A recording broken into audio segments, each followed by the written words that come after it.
ਅੱਜ ਨਾ ਗੱਲ ਕਰਨੀ ਹੈ ਸਰਦਾਰਪੁਰੇ ਦੇ ਨਾ ਇੱਕ ਵਰਿਆਮ ਦੀ ਜ਼ਿਲ੍ਹੇ ਖਾਨੇਵਾਲ ਚ ਸਰਦਾਰਪੁਰਾ।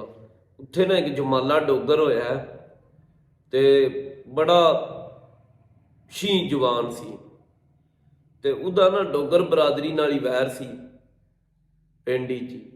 ਉਹਨਾਂ ਨਾ 1985 ਚ ਨਾ ਜਮਾਲੇ ਦੀ ਲੱਤ ਵੱਢ ਛੜੀ, ਮਜ਼ਦੂਰ ਹੋ ਗਿਆ ਵਿਚਾਰਾ। ਬਾਕੀ ਵਰਿਆਮ ਤੇ ਸੂਰਮੇ ਇਹਨਾਂ ਮਜ਼ਦੂਰੀਆਂ ਨੂੰ ਕੋਈ ਮਜ਼ਦੂਰੀਆਂ ਤੇ ਨਹੀਂ ਨਾ ਸਮਝਦੇ, ਲੱਤ ਨਾ ਹੋਵੇ ਬਾਂਹ ਨਾ ਹੋਵੇ। ਉਹ ਖੈਰ ਕਰਨਾ ਹੀ ਹੋਇਆ। ਉਹਦੀਆਂ ਮੁਖਾਲਫਾਂ ਨੇ ਨਾ ਗੁਲਜ਼ਾਰ ਤੇ ਮੁਹੰਮਦ ਹੁਸੈਨ ਡੋਗਰ ਨੇ 1996 ਚ ਨਾ ਉਹਦੇ ਦੋ ਭਰਾ ਮਾਰ ਛੜੇ। ਇਸ ਵੇ ਭਰਾ ਉਹਦੇ ਦੋ ਮਾਰ ਛੜੇ ਤੇ ਜਮਾਲੇ ਡੋਗਰ ਨੇ ਨਾ ਜਨਾਬ ਉਹਨਾਂ ਦੇ ਵੱਟੇ ਚ ਉਹਨੇ 6 ਬੰਦੇ ਮਾਰ ਛੜੇ।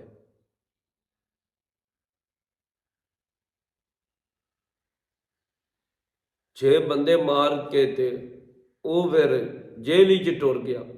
ਇਸ ਵੇ ਜੇਲ੍ਹ 'ਚ ਗਿਆ ਤੇ ਅੱਗੂ ਫਿਰ ਉਹਨੂੰ ਸਜ਼ਾਏ ਮੌਤ ਹੋ ਗਈ। ਉਹ ਨਾ 2016 ਚ ਨਾ ਫਾਇਲ ਲਾ ਕੇ ਆ ਗਿਆ।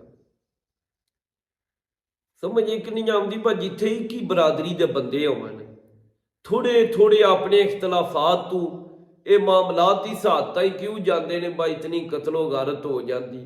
ਹਾਲਾਂਕਿ ਬਰਾਦਰੀ ਨੂੰ ਤੇ ਆਪਸ ਹੀ ਪਿਆਰ ਮੁਹੱਬਤ ਨਾਲ ਰਹਿਣਾ ਚਾਹੀਦਾ ਤਾਂ ਕਿ ਉਹ ਆਪਣੇ ਨਿੱਕੇ ਮੋਟੇ ਮਾਮਲਾਤ ਆਪਸ ਹੀ ਬਹਿ ਕੇ ਰਲ ਮਿਲ ਕੇ ਹੱਲ ਕਰਨ ਤੇ ਉਹਨਾਂ ਦਾ ਇਤਫਾਕ ਇਤਿਹਾਦ ਹੋਵੇ ਤੇ ਦੂਜੀਆਂ ਬਰਾਦਰੀਆਂ ਵੀ ਉਹਨਾਂ ਤੋਂ ਖਾਇਫ ਹੋਵਣ।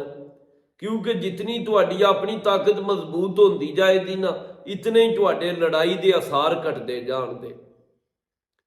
ਬਾਕੀ ਆਫਰੀ ਨੇ ਜਮਾਲੇ ਡੋਗਰ ਤੋਂ ਉਹਨੇ ਆਪਣੀ ਮਜ਼ਦੂਰੀ ਨੂੰ ਵੀ ਆਪਣੇ ਵੈਰ ਹੀ ਚਾੜ ਨਹੀਂ ਆਵਣ ਦਿੱਤਾ। ਬੜਾ ਸ਼ੀਂ ਜਵਾਨ ਸੀ ਤੇ ਬਰ ਕੈਫ ਉਹਦਾ ਅੰਜਾਮ ਅੱਛਾ ਨਹੀਂ ਹੋਇਆ ਜੋ ਫਿਰ ਅੱਲਾਹ ਪਾਕ ਨੂੰ ਮਨਜ਼ੂਰ ਸੀ।